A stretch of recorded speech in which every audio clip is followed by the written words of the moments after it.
الشيطان الرجيم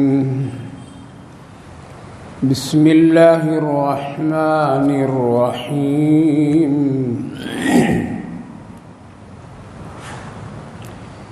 إن أول بيت وضع للناس للذي ببكة مباركا وهدى للعالمين فيه آيات بينات مقام إبراهيم ومن دخله كان آمنا ولله على الناس حج البيت من استطاع إليه سبيلا ومن كفر فإن الله غني عن العالمين قل يا أهل الكتاب لم تكفرون بآيات الله والله شهيد على ما تعملون قل يا أهل الكتاب لم تصدون عن سبيل الله من آمن تبغونها عوجا وأنتم شهداء وما الله بغافل عما تعملون صدق الله العظيم إن أول بيت وضع للناس للذي ببكة مباركا وهدى للعالمين بے شک سب سے پہلا گھر لوگوں کے لیے جو بنایا گیا رکھا گیا وہ بکہ میں جو بہت ہی بابرکت مبارک اور پورے عالم کے لیے ہدایت کا ذریعہ فیہ آیات بینات مقام ابراہیم وہاں نشانیاں ہیں واضح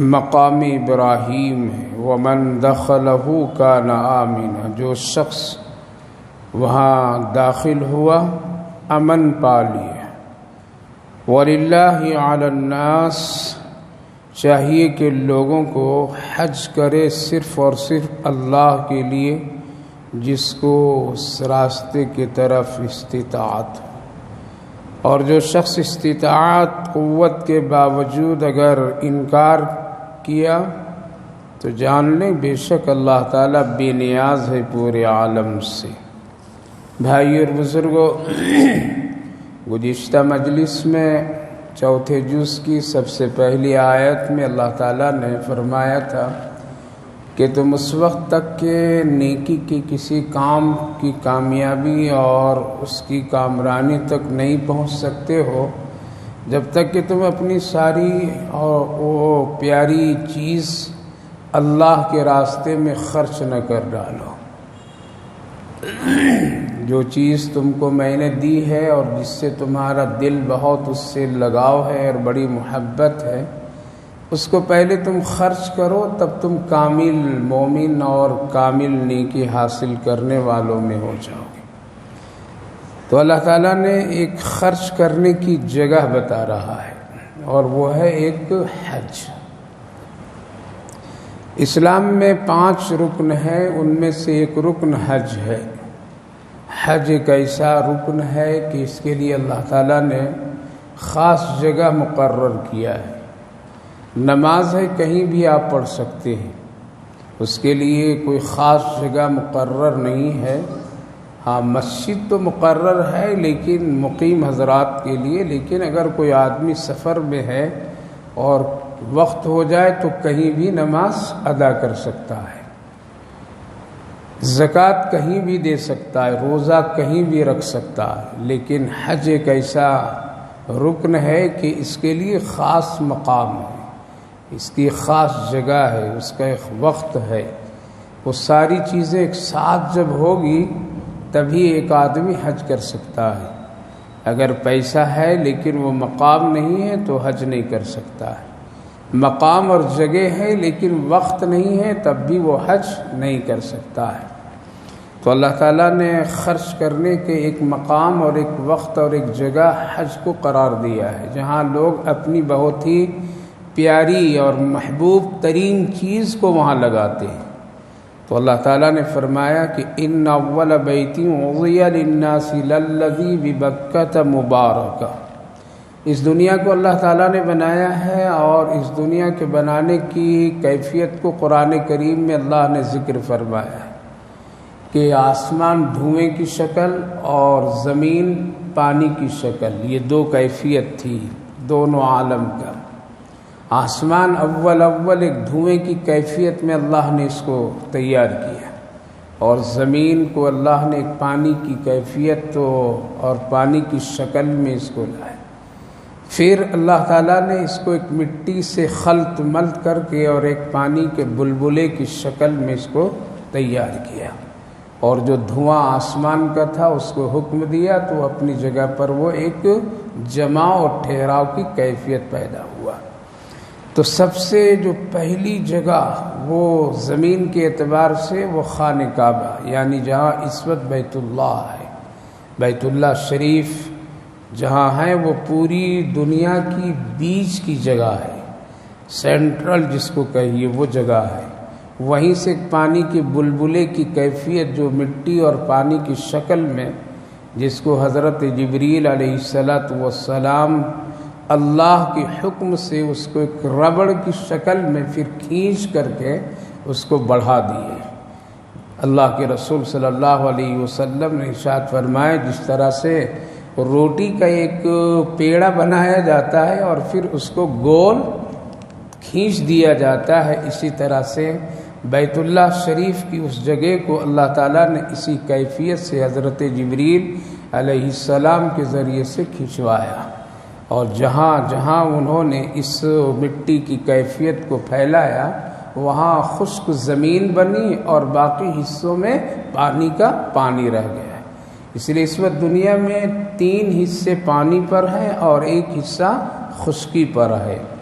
البتہ بیت اللہ شریف جہاں اس وقت ہے وہ بالکل بیچ کی جگہ ہے، اسی لیے سب سے آخری نبی ہم سب کے آقا نبی اکرم صلی اللہ علیہ وسلم کو اللہ نے خاص کر مکۃ المکرمہ میں بھیجا۔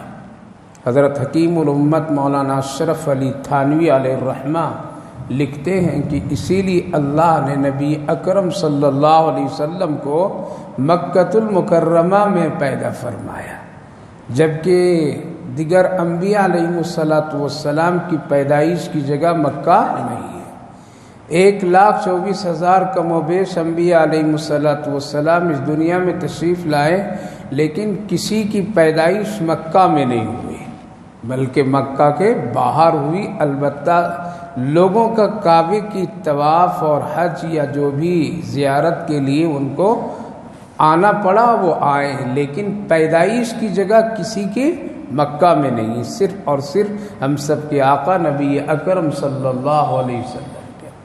فرماتے ہیں اس لیے نبی کے لیے خاص اس جگہ کو باقی رکھا گیا اور آپ کو اللہ نے وہیں پیدا فرمایا۔ اس کی خاص وجہ یہ کہ یہ جگہ بالکل سینٹرل، دنیا کے بیچ کا حصہ، سارے لوگ اسی لیے نماز میں رخ کدھر کرتے ہیں؟ بیت اللہ کی طرف۔ تو اللہ تعالیٰ نے آپ کو نبی کے ساتھ امام الانبیاء بھی بنایا تھا تاکہ پوری دنیا کا نبی کہاں ہو؟ جہاں بیت اللہ ہو، یعنی جب سب کا رخ بیت اللہ کی طرف تو نبوت اور رسالت کی اطاعت و فرما برداری میں بھی سب کا رخ کہاں ہونا چاہیے؟ محمد الرسول اللہ کی طرف ہونی چاہیے۔ اسی لیے اللہ نے آپ کو مکے میں پیدا فرمایا۔ اگر آپ کو دوسری جگہ پیدا فرما دیتے تو نبوت تو ثابت ہوتی لیکن امامت ثابت نہیں ہوتی، لہذا آپ کو اللہ نے امام الانبیاء بھی بنایا ہے، اور امامت کا حق جو آپ نے بیت المقدس میں ادا فرمایا، اور قیامت تک جو شریعت اور نبوت کے کمال کے اعتبار سے امامت آپ کو مکہ المکرمہ میں فرمایا، لہذا اسی لیے دنیا کی سب سے بیچ کی جگہ ہے اور سب کا رخ نماز کی حالت میں کعبہ ہی کی طرف ہوتا ہے، گول دائرے کی شکل میں۔ تو یہ پہلی جگہ ہے، پہلا گھر اللہ کا ہے۔ تو اللہ نے فرمایا ان اول بیت، سب سے پہلے یعنی حضرت جبریل علیہ السلام اللہ کے حکم سے بیت اللہ کی تعمیر فرمائے فرشتوں کے ساتھ، پہلی تعمیر۔ اس کے بعد حضرت آدم علیہ السلام اس دنیا میں تشریف لائے اور بیت اللہ شریف کا وہاں طواف شروع ہوا جو انسانوں کی شکل میں لوگوں نے کی۔ جب تک کہ حضرت آدم علیہ السلام دنیا میں تشریف نہیں لائے تو اس سے پہلے بیت اللہ کے طواف فرشتے کیا کرتے تھے، لہذا جب آدم آ گئے تو پھر انسانوں کے حوالے ہوا، اور حضرت آدم علیہ السلام اور آپ کی اولاد، تو سب سے پہلے انسانوں میں طواف کرنے والے حضرت آدم اور حضرت حوا، دونوں کی بھی ملاقات وہیں ہوئی۔ کہاں ہوئی؟ بعض روایتوں کے اعتبار سے ہے کہ دونوں کی ملاقات طواف کی حالت میں ہوئی، لیکن صحیح روایت یہ ہے کہ دونوں کی ملاقات یعنی حضرت آدم اور حضرت حوا کی ملاقات جبل رحمت عرفہ کے میدان میں، جہاں آج ایک پہاڑ کی شکل ہے جس کو جبل رحمت کہتے ہیں، وہاں آج بھی ایک علامت کے طور پر میں اس پہاڑ پر ایک ستون سفید بنا کر کے رکھ دیا گیا ہے، جو علامت یہ ہے کہ یہاں حضرت آدم اور حضرت حوا کی ملاقات ہوئی تھی، وہ جبل رحمت۔ تو حضرت آدم علیہ السلام ایک زمانے تک کے یہاں بیت اللہ شریف کی طواف اور دیگر عبادات بھی کرتے رہے اور آپ کی اولاد، لیکن حضرت نوح علیہ السلام کے زمانے میں جب سیلاب آیا پوری دنیا میں تو بیت اللہ بھی بہہ گیا، اس کی دیواریں بھی بہہ گئی اور منہدم ہو گیا، کوئی نام و نشان باقی نہیں رہا۔ اب حضرت ابراہیم علیہ السلام کے ذریعے سے یہ دوسری تعمیر ہوئی، جب حضرت جبریل علیہ السلام اس وقت جس وقت حضرت ابراہیم علیہ السلام کو حکم ہوا وَإِذْ يَرْفَعُ إِبْرَاهِيمُ الْقَوَاعِدَ مِنَ الْبَيْتِ وَإِسْمَاعِيلُ، یعنی اس گھر پہ تعمیر کیجئے، تو حضرت ابراہیم علیہ السلام پوچھے کہاں ہے وہ، کچھ تو نشان ہونی چاہیے، تو حضرت جبریل علیہ السلام نے اس نشان کی نشاندہی فرمایا اور اس پر دوسری تعمیر حضرت ابراہیم علیہ السلام کی ہے۔ پھر یہ سلسلہ رہا اور ایک وقت میں یہ بھی ختم ہو گیا، اور پھر بعد میں قومیں قریش، جرہم، یہ سب الگ الگ طریقے سے تعمیرات کی سلسلہ بیت اللہ شریف کا چلتا رہا، لیکن جگہ وہی رہی، کوئی جگہ کو نہیں بدلا، نقشے تو بدلتے رہے، دیواریں بدلتی رہی، تھوڑی سی شکل میں اونچ نیچ ہوئی، لیکن جگہ کوئی بھی نہیں بدلا۔ جو بنیاد حضرت جبریل علیہ السلام نے اللہ کے حکم سے رکھا اور اسی پر حضرت آدم، حضرت ابراہیم، اسی پر دوسری قومیں بھی تعمیر کرتی رہی، یہاں تک کہ ایک موقع پر باری آئی نبی اکرم صلی اللہ علیہ وسلم کے زمانے میں، اور اس وقت بھی تعمیر ہوئی اور تعمیر کی شکل پوری ہوئی، لیکن حجر اسود کے رکھنے میں اختلافات ہوئے۔ مکہ کے سارے بڑے بڑے سردار یہ اپنے آپ کو سمجھتے تھے کہ حجر اسود جو یہ پتھر ہے، جنتی پتھر ہے، اس کو ہم رکھیں گے تاکہ اس کی وجہ سے میری اور میرے خاندان کی عزت بڑھ جائے۔ اس میں اختلاف ہوا مکے میں بہت زوردار، آخرکار اس کی تفصیلات ہے، اس بات پر آ کر کے وہ اختلاف رکے کہ ایسا کرو کہ آج فجر میں جو شخص سب سے پہلے بیت اللہ کے پاس نظر آئے اسی کے ہاتھ سے کیا ہے پتھر رکھوا دیا جائے، چاہے وہ کسی بھی قبیلے کا آدمی کیوں نہ ہو۔ اتفاق ایسا ہوتا ہے کہ جب لوگ پتھر رکھنے کے لیے اپنے اپنے گھروں سے نکل کر کے آئے تو سب سے پہلی نظر محمد الرسول اللہ صلی اللہ علیہ وسلم پر پڑی، جبکہ اس کی خبر نبی اکرم صلی اللہ علیہ وسلم کو نہیں تھی کہ یہ ہونے والا ہے، اور اس طرح کا کوئی یہ لوگ آپس میں طے کیے۔ آپ اپنے معمولات کے مطابق بیت اللہ شریف کے قریب عبادت کے لیے ذکر و اذکار کے لیے، جو بھی کوئی آپ کی خاص عبادت ہو اس کے کرنے کے لیے آپ فجر سے پہلے وہاں تشریف لا چکے تھے۔ جب ان لوگوں کی نظر پڑی محمد عربی صلی اللہ علیہ وسلم پہ تو سب کی بات وہاں آ کر کے رک گئی، اور سبوں نے اس پر اتفاق کیا کہ ٹھیک ہے، اسی کے ہاتھ سے بیت اللہ شریف میں حجر اسود کو رکھ دیا جائے۔ نبی اکرم صلی اللہ علیہ وسلم سب کے نبی تھے، سب کا دل جوڑنے کے لیے آئے تھے، توڑنے کے لیے نہیں آئے تھے۔ جبکہ یہ بات اور اس بات پر لوگ اتفاق کر لیے کہ ہاں محمد رکھ دے، اب ہم لوگ اس میں اختلاف نہیں کریں گے۔ جب ساری نوعیت نبی اکرم صلی اللہ علیہ وسلم کو معلوم ہوئی تو آپ نے فرمایا جو طریقہ میں بتاتا ہوں اس طریقے پر پتھر رکھ دیا جائے تو سب لوگ خوش ہو جائیں گے۔ کیا طریقہ؟ آپ نے فرمایا ایک چادر لے آؤ اور اس چادر پر میں حجر اسود کو رکھ دیتا ہوں، اور ہر قبیلے کے سردار اس چادر کو کیا کرے؟ پکڑ لے، اور پکڑ کر کے پھر چلے، اور جب وہاں وہ چادر لے کر کے پتھر کے ساتھ سارے قبیلے کے لوگ پہنچے، نبی اکرم صلی اللہ علیہ وسلم اٹھا کر کے پتھر اس جگہ نصب فرما دیے۔ سارے کافر و مشرک کے جتنے سردار تھے سب خوش ہو گئے کہ یہ حکمت اور یہ طریقہ بہت اچھا۔ لہذا نبی اکرم صلی اللہ علیہ وسلم کا یہ طریقہ دلوں کو جوڑنے کے لیے تھا، نہ کہ توڑنے کے لیے تھا۔ لہذا اس طرح سے ایک اور تعمیر ہوئی اور حجر اسود کو وہاں رسول اللہ صلی اللہ علیہ وسلم نے نصب فرما دیا، جو آج تک کے اسی جگہ پر میں وہ پتھر قائم ہے، اگرچہ دیواریں مختلف ہوتی گئی۔ لہذا اس وقت جو بیت اللہ شریف کی تعمیر کے آخری جو دور گزرا ہے وہ ہے تقریباً 6 یا 7ویں مرتبہ ہے۔ نبی اکرم صلی اللہ علیہ وسلم بھی اپنے زمانے میں ایک مرتبہ ٹوٹی ہوئی دیوار، کمزور دیوار کی تعمیر خود فرمائے اپنی نگاہ اور نگرانی میں۔ اسی لیے حضرت ام المومنین عائشہ صدیقہ رضی اللہ عنہ فرماتی ہیں کہ لوگ حلال پیسے لا کر کے دیتے تھے، اسی سے اس کی تعمیر ہوئی۔ لہذا نبی اکرم صلی اللہ علیہ وسلم اپنی نگرانی میں اس کی تعمیر کیے، اور تھوڑی سی رد و بدل ہوئی تھی اس میں، صرف دروازے کے آگے اور پیچھے اور رکن یمانی کے سلسلے میں۔ خیر، نبی اکرم صلی اللہ علیہ وسلم کے دور میں مکمل پیسے نہیں جمع ہو سکے، اسی لیے حلال پیسے نہیں جمع ہو سکے۔ حرام پیسے تو ہو جاتے تھے لیکن حلال پیسہ نہیں ہو سکا، لہذا آپ نے کعبے کی دیوار کو مختصر کروایا، اور جس کو حتیم کی وہ شکل میں جو دیوار ابھی بنی ہوئی اور کھلی ہوئی جگہ ہے، اس سے پہلی جو تعمیر تھی وہاں تک کے بیت اللہ کی دیوار تھی اور چھت، لیکن نبی کے زمانے میں وہ حلال پیسے نہیں ملے تو آپ نے یوں فرمایا کہ ایسا کرو کہ ذرا دیوار چھوٹی کر دو اور اس حصے کو کھلا چھوڑ دو۔ لہذا پیسے حلال نہ ہونے کی وجہ سے دیوار چھوٹی کی گئی، چھت چھوڑ دی گئی، جگہ کھلا رکھ دی گیا۔ کیوں؟ اس لیے، اور یہ پیغام دیا گیا کہ خبردار، ہوشیار، اللہ کے گھر میں حرام پیسے نہیں لگانا۔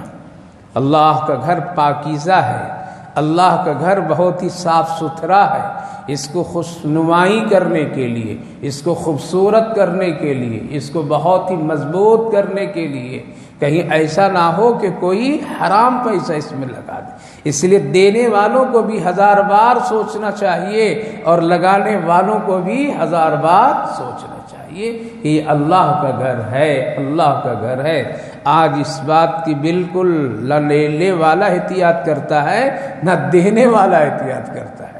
ابھی شہر میں دیکھیے کیا ہنگامہ ہو گیا۔ شہر میں اس وقت میں ایک شخص نے پیسے خوب بانٹے، مسجد میں خوب تقسیم کر دیا اور دیا، الیکشن سے پہلے دے دیا، کوئی 25 لاکھ، کوئی 30 لاکھ، کوئی 60 لاکھ، کوئی 70 لاکھ مسجد والے خوب لیے اور یہ بھی دیا، اور جب وہ کامیاب نہیں ہوا تو پھر اس نے کہا کہ میرا پیسہ حرام کا ہے، سب واپس کر دو، اور ایک فتویٰ بھی حاصل کر لیا گیا، اور اس فتوے کی روشنی میں اس نے بار بار مسجدوں کے نام لے لے کر کے وہ اپنے رقم اور اپنے پیسے مانگ رہا ہے، اور آج بھی اخبار میں ہے وہ، ہمارے پیسے واپس کر دو۔ سوچئے ایک مسلمان دینے والا حرام پیسہ دے رہا ہے مسجد میں، اور ایک مسجد کے ذمہ دار بھی اس کو قبول کر رہا ہے، دونوں کی غلطیاں ہیں، دونوں کی غلطیاں ہیں، یہ دونوں کی ایک بہت ہی مسجد کے سامنے گھنونا سازش ہے۔ کبھی کبھی لوگ صرف مسجد کو خوبصورت بنانے کے لیے وہ پرواہ نہیں کرتے ہیں کہ کون دینے والا ہے، کیسا دینے والا، بس ایک یہی مزاج کہ ہمارے دور میں ایک کام ہو جائے، لوگ ہماری تعریف کریں۔ بھائی اللہ بھی پسند کرتا ہے نہیں کرتا وہ تو دیکھنا ہے۔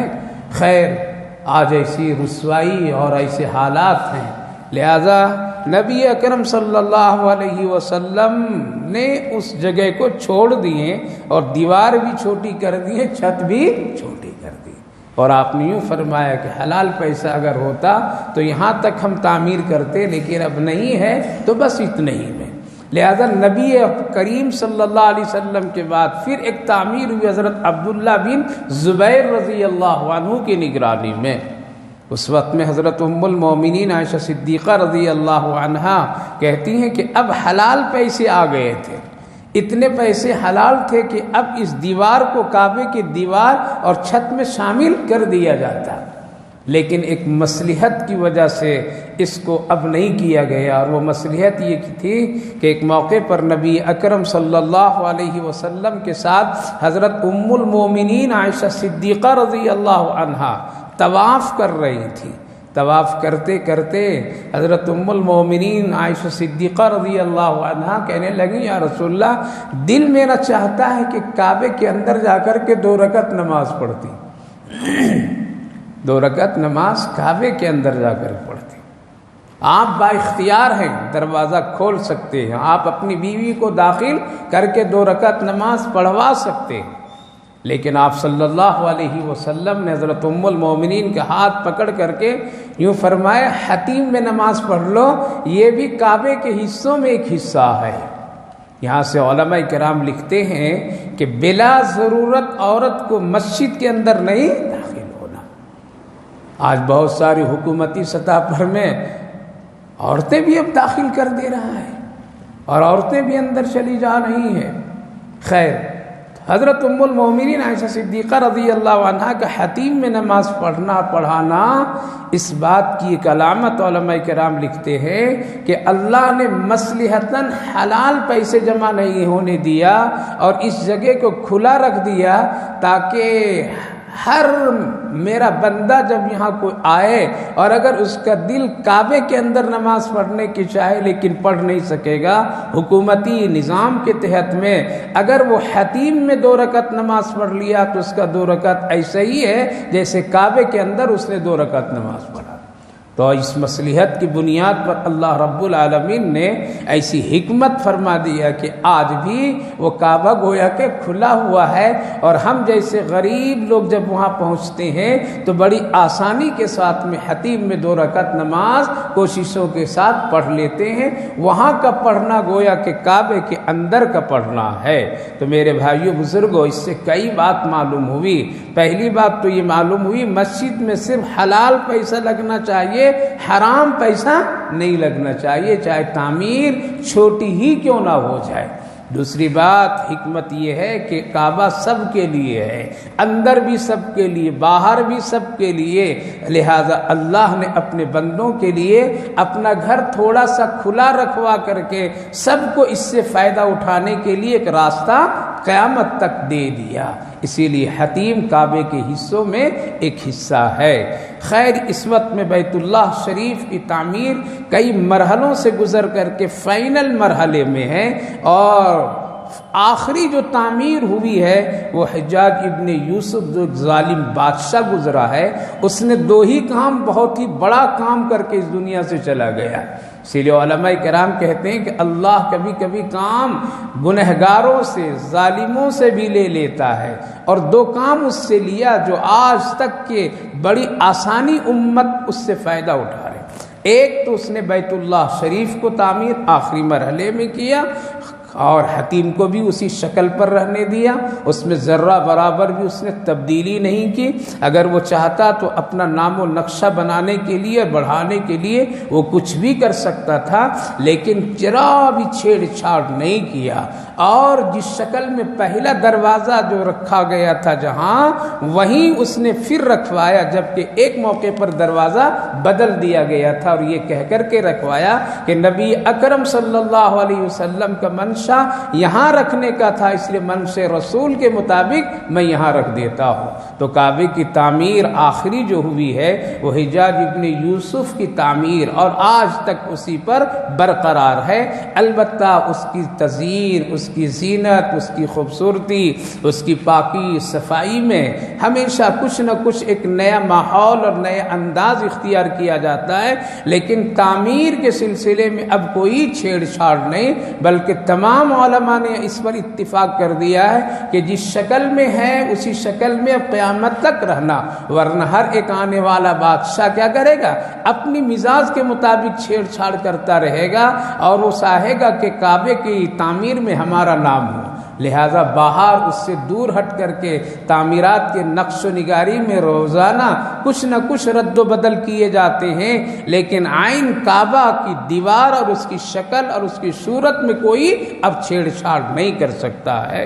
تو کعبہ کی تعمیر اس وقت میں اسی مرحلے پر ہے۔ تو حجاج ابن یوسف نے ایک کام تو بیت اللہ کی تعمیر، اور دوسرا کام کیا کیا اس نے؟ قرآن کریم پر زیر و زبر، پیش، نقطے، یہ سب اس نے لگوایا، جس کی وجہ سے آج ہم جیسے عجمی لوگ، جو لوگ عربی نہیں جانتے ہیں، بڑی آسانی اور صحیح انداز سے قرآن کریم کی تلاوت کر لیتے ہیں۔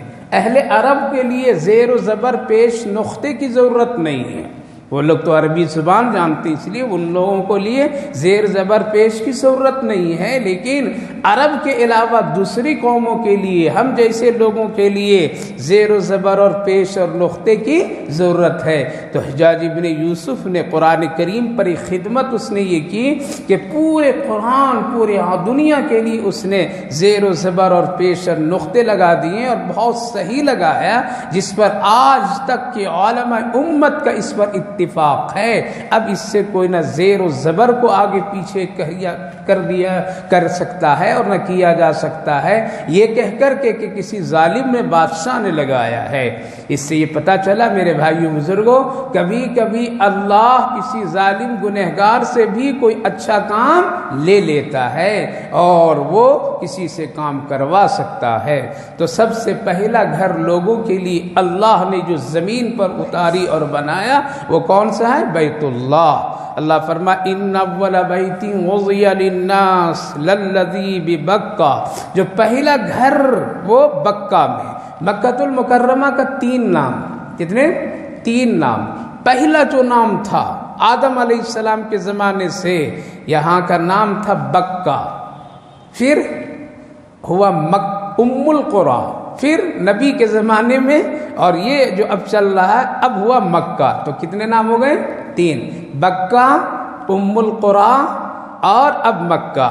بکہ کے مطلب یہ ہے کہ ایسی جگہ جہاں پر لوگ خوب زیادہ چلتے ہوں، اس کو کیا کہتے ہیں؟ بکہ کہتے ہیں۔ تو طواف تو سب سے زیادہ کہاں کیا جاتا ہے؟ پوری دنیا کے لوگوں کی قدم کہاں سب سے زیادہ پہنچتے ہیں؟ وہ ہے شہر مکہ ہے، اس سے زیادہ کہیں نہیں جاتے، چاہے کتنی خوبصورت جگہ ہو جائے، لیکن وہاں نہیں۔ ایسی دنیا میں جگہ ہیں بڑی خوبصورت لوگ بنائے ہیں، تفریحات کے لیے بنائے ہیں، لیکن وہاں مالدار لوگ جا سکتے ہیں، غریب نہیں جا سکتے، مجبور نہیں جا سکتے ہیں۔ لیکن مکہ المکرمہ اور بیت اللہ شریف کی وہ طواف کی جگہ ہے جہاں امیر، غریب، فقیر، محتاج، کالا، گورا، چھوٹا، ناٹا، ہر قسم کے لوگ وہاں پہنچتے ہیں۔ اسی لیے کسی نے کہا کہ اگر اللہ کی بنائی ہوئی شکل اور صورت اگر دیکھنا ہے تو طواف کے وقت میں کھڑے ہو جا، دنیا میں جتنی شکلیں اور صورت اللہ نے بنایا ہے وہ وہاں سب نظر آ جائیں گے۔ اسی لیے اس کا نام کیا رکھا گیا؟ بکہ، یعنی پیروں سے روندنے والی جگہ کو بکہ کہتے ہیں۔ لہذا سب سے زیادہ قدم جو پڑتے ہیں انسان کے وہ طواف ہی کی جگہ ہے، جہاں مرد عورت غریب امیر فقیر محتاج ہر ایک کے قدم وہاں پر میں پڑتے ہیں، اور وہ زمین روندی جاتی ہے اور مکہ میں ہر ایک شخص کے قدم وہاں اترتا ہے۔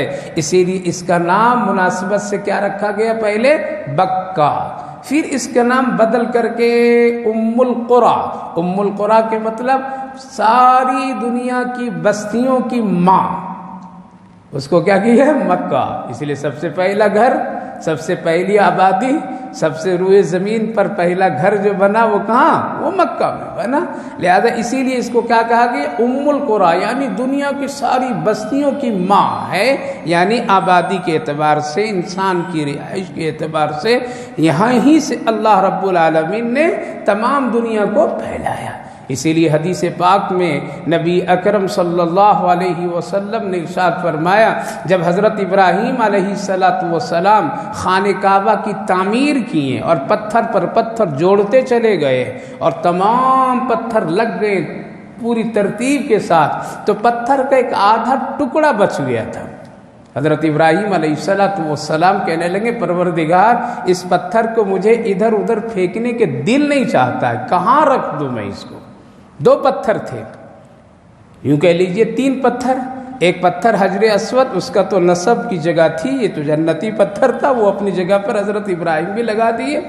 2 پتھر، ایک وہ پتھر تھا جس پر حضرت ابراہیم قدم رکھ کر کے تعمیر کرتے تھے، جو لفٹ کا کام کرتا تھا۔ آپ کھڑے ہو جاتے تھے اور پتھر خود بخود اوپر ہو جاتا تھا، ادھر ہو جاتا تھا، شمال جنوب مشرق مغرب جدھر چاہتے، تو وہ پتھر خود بخود حرکت میں رہتا تھا اور ایک لفٹ کی شکل میں وہ کام کرتا تھا۔ جہاں ان کو رکھنا ہوتا تھا رکھ دیتے تھے، وہ پتھر پھر اپنی جگہ پہ آ جاتا تھا۔ آج بھی نشان اس پر حضرت ابراہیم علیہ السلام کی قدم مبارک کا پڑا ہوا ہے، جو مقام ابراہیم میں گنبد کی شکل میں اس کو رکھ دیا گیا ہے۔ ایک یہ پتھر تھا، ایک وہ پتھر جو آپ تعمیر کرتے کرتے مکمل کیے تو تھوڑا سا ایک ٹکڑا بچ گیا۔ آپ نے کہا پروردگار اس کو کیا کروں؟ آپ نے اللہ رب العالمین نے فرمایا کہ اس پتھر کو چورا چورا کرو، پاؤڈر کی شکل بنا دو، اور پاؤڈر کی شکل بنا کر کے اس کو تم پھونکو، اس کو پھونک مارو، ہم اس کو پوری زمین پر پھیلا دیں گے۔ لہذا یہ پتھر کا ذرات جہاں جا کر کے پڑے گا وہاں میرا ایک گھر بنے گا۔ کیا بنے گا؟ میرا ایک گھر بنے گا۔ لہذا حضرت ابراہیم علیہ السلام یہ نہیں پوچھیں کہ میری اس پھونک مارنے سے یہ ذرات کیا پوری دنیا میں چلی جائیں گے، نہیں پوچھے، آپ نے سوال بھی نہیں کیا۔ کیوں سوال کرتے؟ اس لیے اس سے پہلے کے واقعہ، آپ گھر تو تعمیر کر لیے، پروردگار یہاں کون لوگ آئیں گے، کون عبادت کرنے آئیں گے؟ تو اللہ نے فرمایا تھا آواز لگا دو، ہم تیری آواز عالم ارواح تک کے پہنچا دیں گے۔ لہذا جو لوگ بھی تیری آواز پر لبیک کہیں گے وہ ضرور گھر پر آئیں گے۔ اسی لیے جو جتنی مرتبہ لبیک لبیک کہا ہوگا، اے لوگو آ جاؤ حج کے لیے، اللہ کا گھر تعمیر ہو چکا ہے، اللہ کا گھر تیار ہے، آ جاؤ حج کے لیے۔ حضرت ابراہیم علیہ السلام آواز لگائیں تو روحیں سن کر کے لبیک لبیک حاضر۔ جس نے ایک بار کہا ایک بار حاضری ہوگی، علماء فرماتے ہیں 2 بار کہا 2 بار حاضری ہوگی، 3 بار کہا 3 مرتبہ حاضری، جو جتنی کہا ہو اللہ کی توفیق سے وہ حاضری اس کی ہوگی۔ تو حضرت ابراہیم علیہ السلام سمجھ چکے تھے کہ جب میری ایک چھوٹی سی اور کمزور آواز سے اللہ عالم ارواح کے روحوں تک کے بھی پہنچا سکتا ہے تو میری اس پھونک کے ذرات کو ضرور پہنچا دے گا۔ اور کو سمجھنا مشکل ہے؟ نہیں مشکل ہے، آج کوئی مشکل نہیں۔ کوئی اگر کوئی بدبخت اس پر اعتراض کرے تو وہ دشمنی ہوگی، حسد ہوگا، بغض ہوگا، ناسمجھی ہوگی، بیوقوفی ہوگی۔ دیکھیے جس طرح سے نیٹ کہاں کوسوں میل بات کرتے ہیں تو یہ بات یہاں پہنچ جاتی ہے؟ نہیں پہنچ جاتی ہے۔ ہم اپنے موبائل پر میں ایک چیز کو ٹائپ کر دیتے ہیں اور اس کو آن کیے تو فوراً وہ بات وہاں پہنچ جاتی ہے؟ نہیں پہنچ جاتی ہے۔ جب حروفوں کی شکلیں اللہ نیٹ ورک ہواؤں کے ذریعے سے پہنچا دے رہا ہے تو وہ قادر مطلق ہے۔ حضرت ابراہیم کے پھونک سے پتھر کے ذرات کو کیوں نہیں دنیا میں ڈلوا سکتا ہے؟ لہذا حضرت ابراہیم علیہ السلام اس پاؤڈر شکل کے پتھر کے ذرات پر پھونک ماریں تو پوری دنیا کے اس جگہ پر جہاں آج مسجد چھوٹی ہو یا بڑی ہو، چاہے وہ بڑی خوبصورت ہو یا جھوپڑی کی شکل میں ہو، علماء فرماتے ہیں یہاں وہ ذرات ضرور پڑا ہے، اسی لیے یہاں اللہ کا گھر بنا ہے۔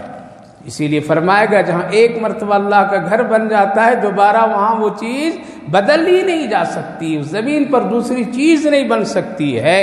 اگر کوئی بنائے یہ ظالموں کا کام ہوگا، ظلم ہوگا، لیکن حقیقت بدل نہیں سکتی ہے۔ تو میرے بھائیو بزرگوں، دوسرا نام جو ہوا ام القری، اب جو نام ہے وہ کیا ہے؟ مکۃ المکرمہ۔ اس کے معنی میں بھی ہے برکت کی جگہ، خیر کی جگہ، رحمت کی جگہ، امن کی جگہ، سکون کی جگہ، یہ سارے اس کے معنی ہیں۔ لہذا جگہ کے نام بھی اللہ نے جو طے فرمایا وہ وہاں کی زمین کی نسبت کی بنیاد پر، بکہ سب سے زیادہ چلنے پھرنے والے لوگوں کی زمین، پاؤں سے زیادہ روندے جانے والی زمین، ام القری پوری دنیا کی بستیوں کی ماں کی جگہ مکہ، یعنی سب سے پہلی آبادی۔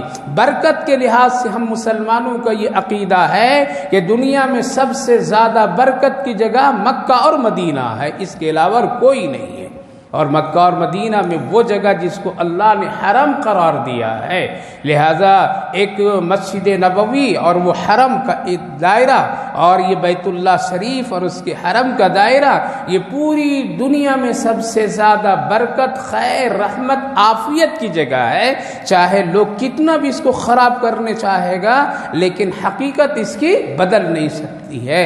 اسی لیے نبی اکرم صلی اللہ علیہ وسلم نے ارشاد فرمایا پوری دنیا سے جب ایمان ختم ہو جائے گا اور کفر آ جائے گا تو مکہ اور مدینے میں ایمان اس طرح داخل ہوگا جیسے کوئی سانپ اپنے بل میں داخل ہوتا ہے، یعنی وہاں سے ایمان غائب نہیں ہوگا اور وہاں سے بے ایمانی اور اس کیفیت کو ختم نہیں کیا جائے گا۔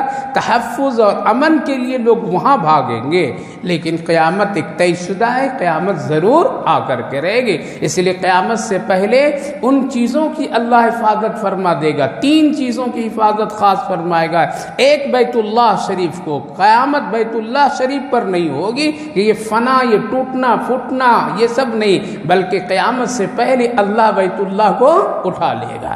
دوسری چیز، قرآن کریم پر قیامت برپا نہیں ہوگی کہ اس کی بے حرمتی، بلکہ قیامت آنے سے پہلے اللہ اپنے کلام کے حروفوں کو اٹھا لے گا۔ لہذا اچانک کسی کو قرآن کریم پڑھنے کا شوق ہوگا اور اپنے گھر کے طاق سے قرآن اٹھا کر کے لائے گا کچھ تلاوت کروں، جب قرآن کھولے گا تو حروف اس میں نہیں ملیں گے، سادہ ورق ملے گا۔ یہ قیامت کی علامتوں میں سے ایک علامت ہوگی۔ اور تیسری جو چیز ہے میرے بھائی بزرگوں وہ یہ ہے پیارے آقا صلی اللہ علیہ وسلم کی گنبد خضرا اور آپ کی قبر مبارک، اس پر بھی قیامت کی کیفیت طاری نہیں ہوگی، علماء کی رائے ہے، بلکہ اس جگہ کو اللہ جنت کی جگہوں میں سے ایک جگہ بنا دیا ہے، لہذا جنت پر قیامت نہیں طاری ہوگی۔ تو یہاں پر بھی اس طرح کی حالات، قیامت میں جو افراتفری کے ماحول گزریں گے وہ پیارے آقا صلی اللہ علیہ وسلم کے قبر انور اور آپ کے اس دائرے میں جس کو آپ نے ریاض الجنہ قرار دیا ہے وہاں وہ کیفیت نہیں ہوگی۔ تو سب سے پہلا گھر اللہ کا کہاں ہے؟ مکہ میں۔ ان اول بیت وضع للناس للذی ببکہ، مبارکہ، یہ جگہ بڑی مبارک کی ہے، ہدی للعالمین، پورے عالم کے لیے ہدایت کا ذریعہ ہے۔ کس اعتبار سے؟ کہ پورے عالم کے لوگ اس کی طرف رخ کرتے ہیں، نماز پڑھتے ہیں تو رخ کدھر کرتے ہیں؟ کعبہ کی طرف، لہذا ہدایت ملتی ہے، اتحاد ملتا ہے، ایک سکون ملتا ہے، لہذا ہدایت کا ذریعہ ہے بیت اللہ شریف۔ اسی لیے جب تک کہ بیت اللہ شریف ہے ایمان والے بھی رہیں گے، اور ایمان والے جب تک ہیں بیت اللہ شریف بھی ہے، یہ ہدایت کا ذریعہ۔ فیہ آیات بینات مقام ابراہیم، وہاں ایک کھلی ہوئی اللہ کی نشانی ہے جو مقام ابراہیم ہے۔ کھلی ہوئی نشانی کیا ہے؟ وہی پتھر جس پر آپ قدم رکھتے تھے، کوئی مشین نہیں، کوئی آلات نہیں، کوئی اس کو آپریٹنگ کرنے والا نہیں، بلکہ سیدھے سادے پتھر پر آپ کھڑے ہو جاتے تھے۔ حضرت اسماعیل پتھر لا کر کے آپ کو دیتے تھے، آپ کو اوپر لگانا ہوتا تھا، وہ پتھر خود بخود لفٹ کی طرح آگے بڑھ جاتا تھا۔ یہ کسی اللہ کی نشانیوں میں سے ایک نشانی ہے جو آج تک کے محفوظ ہے، اور اس کو مقام ابراہیم کہتے ہیں۔ نبی اکرم صلی اللہ علیہ وسلم نے ارشاد فرمایا اس جگہ پر 2 رکعت نماز پڑھو، لیکن آج ازدحام کا زمانہ ہے، بھیڑ بھاڑ کا زمانہ ہے۔ علماء نے فتویٰ دیا اگر کسی کو وہاں جگہ نہیں مل سکے نماز پڑھنے کے لیے تو کہیں بھی وہ نماز ادا کر سکتا ہے، ثواب اس کو ملے گا۔ تو مقام ابراہیم ومن دخلہ کان آمنا، جو شخص یہاں داخل ہو گیا یعنی بیت اللہ شریف کے ارد گرد حرم میں، تو اللہ فرما رہا وہ امن میں آ گیا۔ کہاں آ گیا؟ امن میں آ۔ کس اعتبار سے؟ مسئلے کے اعتبار سے۔ اب یہاں اس کو مار پیٹ نہیں، چھیڑ چھاڑ نہیں، کسی طرح سے کسی بھی جاندار مخلوق کے ساتھ میں کوئی زیادتی نہیں۔ اسی لیے کہا کہ احرام کی حالت میں مچھر بھی نہیں مارو اور کسی کو تکلیف نہ دو، کسی جان کو قتل نہ کرو۔ اگر کسی مجرم کو بھی اگر وہاں پکڑا جائے تو سزا وہاں دینے کا حکم نہیں، بلکہ حدود حرم سے باہر لانا پڑے گا۔ گویا کہ امن میں ایک آدمی آ جاتا ہے، اس لیے ہر ایک چیز سے محفوظ ہو جاتے ہیں لوگ۔ ومن دخلہ کان آمنا، امن سے یہ بھی مراد ہے کہ اس کی نیکیاں یہاں بڑھ جاتی۔ کیا ہوتی ہے؟ نیکیاں بڑھ جاتی ہے۔ ایک نیکی کا ثواب 1,00,000۔ ہم لوگ اس کو تو خوب چرچا کرتے ہیں، ایک نیکی کا ثواب 1,00,000، اور دوسرا گناہ کا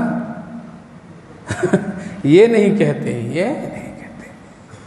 تو جس طرح سے نیکی کا ثواب 1,00,000 ہے، گناہ کا بھی خطرہ ہے۔ اسی لیے حضرت امام ابو حنیفہ علیہ الرحمہ صرف اور صرف 5 ہی دن وہاں رکتے تھے مکہ میں۔ جو حج کے ایام ہوتے تھے جلدی حج کر لیتے تھے وہ اور نکل جاتے تھے فوراً۔ لوگ روکتے تھے کہ رکیے کچھ آپ سے علمی استفادہ کروں گا، فلاں کروں گا، کہتے تھے نہیں نہیں، ڈر لگتا ہے کہ جس طرح سے ایک نیکی کا ثواب 1,00,000، کہیں امام ابو حنیفہ سے اگر کوئی گناہ ہو گیا تو گناہ بھی 1,00,000 بڑھ جائے گا، اس لیے نکل جاتے تھے، رکتے نہیں تھے۔ اب تو ہم لوگ یہ طے کر کے جاتے ہیں کہ حج کے بعد 30 دن ٹھہرنا، ذرا سیر و تفریح کرنا ہے، ذرا گھومنا پھرنا ہے۔ یہ ہے ایک شخص کہنے لگا کہ ابھی نہیں جانا ہے، ابھی جب لاک ڈاؤن کا سلسلہ چل رہا تھا نا، تو اب جب عمرے کی تھوڑی سی کیفیت کھلی تو بات میں کہنے لگا کہ نہیں ابھی نہیں جانا، ابھی وہاں بہت سارے گھومنے کی جگہ بند ہیں۔ کیا ہے؟ گھومنے کی جگہ بند ہے، اس لیے اس وقت میں عمرہ کرنے نہیں جاؤں گا۔ یہ ہے ہمارے خیالات۔ لہذا وہاں تو صرف نیکی کمانے کے لیے جانا چاہیے، نہ کہ گناہ کمانے کے لیے۔ تو جس طرح سے ایک نیکی کا ثواب 1,00,000، تو خطرہ گناہ کا بھی ہے، اس سے بھی ڈرنا چاہیے۔ تو اللہ فرمایا ومن دخلہ کان آمنا وللہ علی الناس حج البیت من استطاع الیہ سبیلا۔ اے لوگو، حج کرو صرف اور صرف کس کے لیے؟ اللہ ہی کے لیے۔ جو لوگ عربی جانتے ہیں، قرآن کی گہرائی اور باریکی کو سمجھتے ہیں، وللہ کہہ کر کے اللہ نے بتلایا ہے کہ حج تمہارا صرف کس کے لیے ہونا؟ اللہ ہی کے لیے ہونا۔ کس کے لیے؟ اللہ ہی کے لیے ہونا، اللہ کے سوا اور کوئی منشا نہ ہو۔ لہذا نبی اکرم صلی اللہ علیہ وسلم فرمائیں قرب قیامت میں 3 طرح کے لوگ حج کریں گے، 3 طرح کے لوگ۔ ایک للہ، اللہ ہی کے لیے کریں گے۔ ایسے بندے ہیں، بہت ہیں الحمدللہ۔ ایسے لوگ بھی ہیں جو چھپ چھپا کر کے جاتے آتے، کچھ عطا پتہ نہیں چلتا ہے، کچھ نہیں پتہ چلتا ہے، ایسے جیسے کہیں جا رہے ہیں اور آ رہے ہیں۔ یہ ہے للہ۔ اور ایک یہ ہے کہ لوگ حج کرتے ہیں تجارت کی غرض سے، یہاں سے بھی گیا وہاں سے بھی لایا، گیا لایا، اور تجارت کی شکل میں۔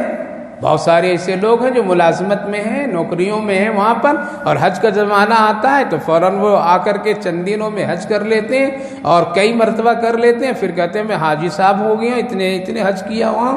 یہ کون ہے؟ یہ ہے تجارت کے لائن سے حج کرنے والے، تجارت کے لیے گیا تو ہے، ملازمت کے لیے گیا ہے، اب اس بنیاد پر سہولت سے اس نے فائدہ اٹھا لیا۔ تو ایک تو شکل یہ جو تجارتی لائن سے لوگ حج کریں گے، اور آج ایک بڑا طبقہ اس پہ ہے۔ اور تیسرا جو طبقہ ہے وہ صرف نام نمود کے لیے ہے، اس کے علاوہ اور اس کا کوئی مقصد نہیں۔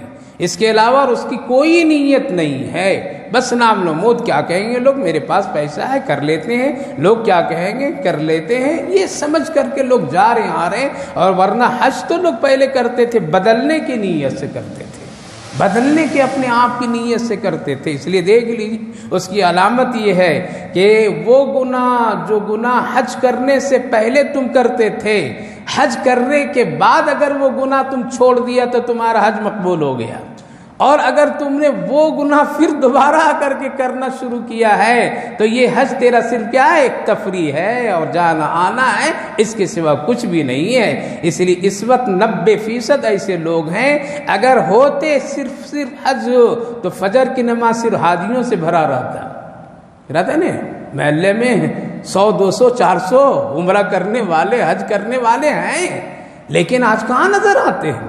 اگر وہ صرف حج اللہ کے لیے، عمرہ اللہ کے لیے کرتے تو ان سے صفیں بھری ہوئی ہوتی، لیکن عمرہ والے بھی غائب ہیں، حج والے بھی غائب ہیں۔ اس لیے پتہ یہ چلا کہ ان کا حج صرف ایک تفریح ہے، دکھاوا ہے، شہرت ہے، بس اللہ قبول کر لے تو زہ نصیب اور خوش نصیبی کی بات ہے۔ تو اللہ نے فرمایا من استطاع، اگر تمہارے پاس استطاعت ہے، شرعی اعتبار سے جو تمہارے پاس سہولتیں ہونی چاہیے وہ ہے، یعنی صحت مند ہو، تم آنے جانے کا خرچہ خود برداشت کر سکتے ہو، ساتھ ساتھ تم اپنے بیوی بچوں کو اتنے دن کے لیے خرچ برچ کا انتظام کر کے جا سکتے ہو، یہ ساری سہولتیں، استطاعت، سواری تیرے پاس ہے، یہ سب سہولتیں ہیں، تو تمہارے اوپر حج کیا ہے، فرض ہے۔ کتنی چیزیں، صحت مند ہونا ضروری، ایسا نہیں وہاں بیمار ہو کر کے دوسروں کے لیے بھی پریشان ہے، صحت مند ہونا ضروری۔ دوسرا، اتنا خرچہ تیرے پاس ہو کہ وہاں کسی طرح سے ہاتھ پھیلانے والا کام نہیں کرو، یعنی اپنا خرچہ خود برداشت کرو، جانے آنے، سواری، کھانے پینے کا۔ تیسری ایک شرط یہ ہے کہ جا رہے ہو تو اپنے گھر والوں کا بھی انتظام کر کے جاؤ، اگر تم ذمہ دار ہو کہ ہم اتنے دن جا رہے ہیں تو ہماری بیوی بچے کے حالات کیا ہوں گے۔ ایسا نہیں میں حج میں جا رہا ہوں تم دعا میں بیٹھ جانا، ایسا کرنا ٹھیک نہیں ہے اور یہ طریقہ صحیح نہیں ہے، لہذا معاملہ کو رفع دفع صاف ستھرا کر کے جانا۔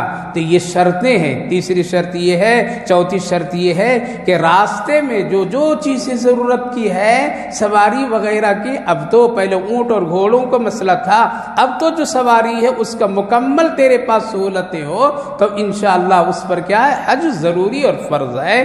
اگر نہیں کرے گا تو گنہگار، استطاعت کے بعد۔ تو اللہ فرمایا من کفر فإن اللہ غنی حمید، اگر استطاعت رہتے ہوئے، یعنی اتنے مال صحت سب کچھ ہوتے ہوئے، فإن اللہ غنی عن العالمین، تو اللہ تعالیٰ بے نیاز ہے پورے عالم سے، وہ تمہارا محتاج نہیں کہ تم آؤ گے تو خانے کعبہ آباد ہوگا۔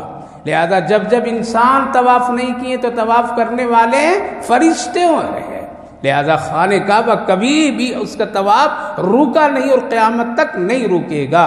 دنیا دیکھ لی، دنیا کرنے کی کوشش کی، یہ 2 سال لاک ڈاؤن میں کعبے کو ویران کر دینے کی کوششیں اور طاقت استعمال کی گئی، مسجدیں ویران کرنے کی طاقتیں لگ گئی، لیکن کیا ہوا کچھ، بلکہ اس سے بھی زیادہ لوگ بیت اللہ کی طرف رجوع کیے، اور ہمیشہ کے ریکارڈ اس سال زیادہ بہتر بن کر کے ہے۔ تو میرے بھائیو بزرگو، اللہ بے نیاز ہے، اپنے گھر کا آباد کرنے کرانے کا وہ خود ذمہ دار ہے۔ خلاصہ یہ میرے بھائیو بزرگو کہ اللہ نے اپنے بندوں کے لیے کیا کیا، اس دنیا میں اپنا گھر اتار کر کے ہم جیسے گنہگاروں کے لیے بخشش مغفرت کا ذریعے کا دروازہ کھول دیا ہے۔ لہذا کعبہ سے محبت، کعبے کی طرف جانا، اس کا انتظام کرنا ایک مسلمان کی دلی محبت اور آرزو کی کیفیت ہے، اور اس میں ثواب ہے، اس میں رحمت اور برکت ہے۔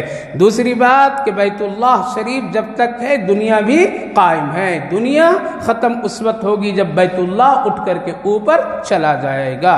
اور سب سے آخری بات یہ، جو بھی کام کیجئے، حج، نماز، روزہ، سب کس کے لیے، اللہ ہی کے لیے کیجئے، یہی قبولیت اور محبوبیت کی علامت ہے۔ اللہ آپ کو بھی، ہم کو بھی